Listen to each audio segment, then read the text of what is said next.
Hey guys, so today we're going to be doing one of our little Magic 101 classes, and today's subject is going to be offerings. The reason we're doing this class today is because a lot of people tend to ask me, especially when they're starting their journey, about offerings and when to give them, what offering is appropriate, what demons like what, and whatnot. So a demonic offering is a gift. A demonic offering is a gift that you're going to give to your demon, either during the time of petition or you could put it on your altar. Some people like to put out an offering and light a candle for their demon, but typically the offering is the portion of an evocation. You give your offering right before you do your petition, which is when you ask your favor to the demon, and it is a gift. It is not to be used as a manipulation tool. There are some people that teach that you should only give an offering after the demon has completed the task that you've asked them to, which is absolutely insane and insulting and rude. A demon can get whatever they want at any time. Typically, they don't necessarily need your offering, but to suggest that they could only have it if they complete the task that you ask them is just beyond rude. It's immature. It's ridiculous. Don't do that. It's very, very immature. Never eat your offering. If you provide an offering of food or a gift or a food, then never eat your offering. Some people teach or suggest that you should eat it and then the demon will experience it through you. No, this is very much like giving someone a box of chocolates and then eating it in front of them, and it's just incredibly rude. They can experience it on their own. If you're gonna leave a food offering, leave it out for 24 hours, then you can dispose of it, but do not eat it. If you leave an offering of money, do not use it. You can go bury it afterwards. If you leave an offering of alcohol, again, leave it out 24 hours or so and then dispose of it.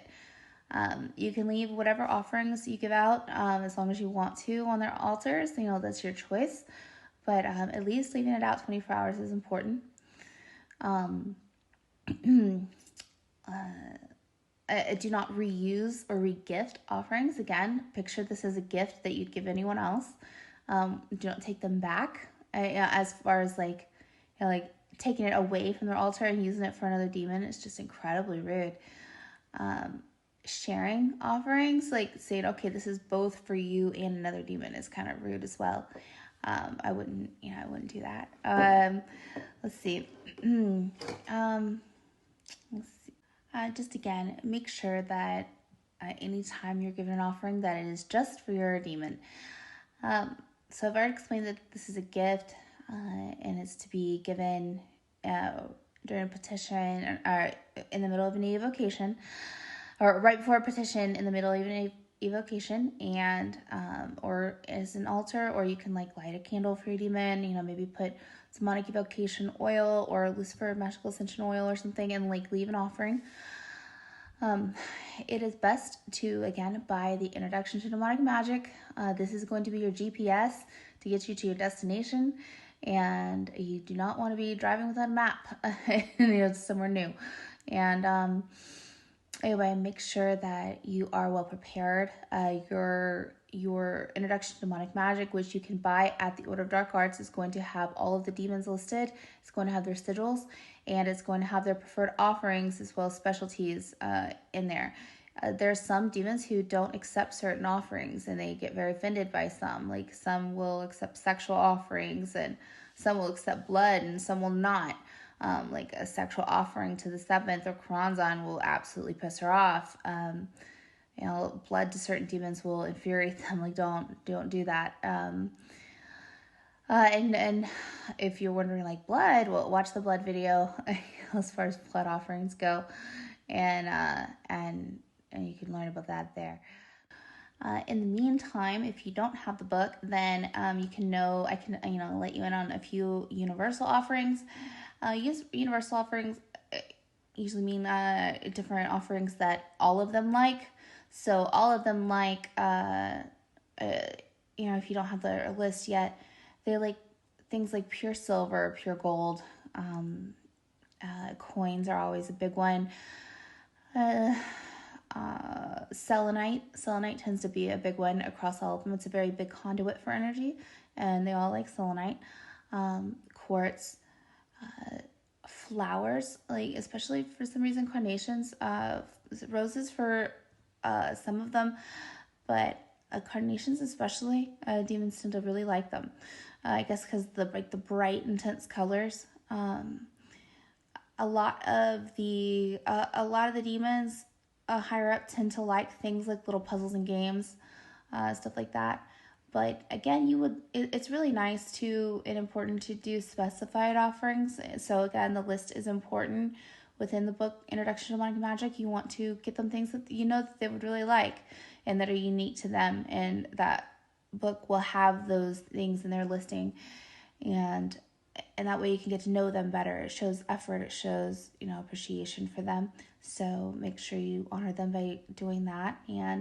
But in the meantime, you can use universal offerings. So again, things like coins.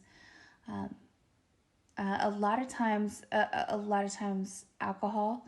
So like a shot of whiskey, a shot of a tequila tends to be like a big hit. Sometimes vodka. You can leave like a shot of that out and leave it out again 24 hours. It's fine. And it's just anything that's just for them. You can leave them out like a plate of food. If you make food, you can do that. And don't be upset like if you come back. Sometimes it's eaten, sometimes it's not, but it doesn't mean that they didn't appreciate it and didn't like it, or didn't experience it in their own way. And don't feel sad if like someone else like in the student group has like all these bites of food taken out.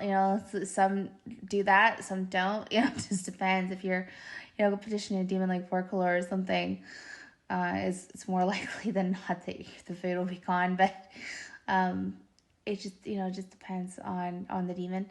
And anyway, like I said, an offering is just meant to be a gift. It's meant to be a sign of appreciation, and make sure it's always for them. Don't eat it. Don't use it as a manipulation tool. It's crazy and it's rude. It's very, very immature. They don't need our silly offerings. It's literally just a goodwill gesture, because you're asking them for a favor that you can't do on your own.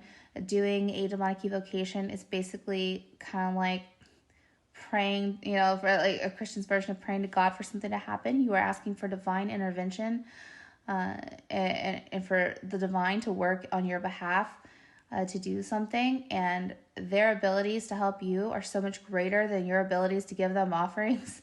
And so don't insult them by offering little meager things and being like, oh, you can have it when you complete your task. Like, what? No. I just and if that's your attitude towards demons, you don't need to be doing this at all. There's people who like work with, or they'll claim to like call angels and as a safety barrier when they work with demons, and it's so amateur and so stupid. And I haven't seen one person who does that professionally that leads like any kind of a glamorous life or has much of anything to show for. So it's not the right way. Like it's not anything that's going to get you serious big results. Don't do it. That's ridiculous. Don't involve angels. Don't be a manipulator. Just approach your demon and appreciate your demon and give it gifts, and give it your love, and you'll be all good. You'll see results that are wildly bountiful and beautiful and amazing. Anyway, I love you guys, and I will see you around.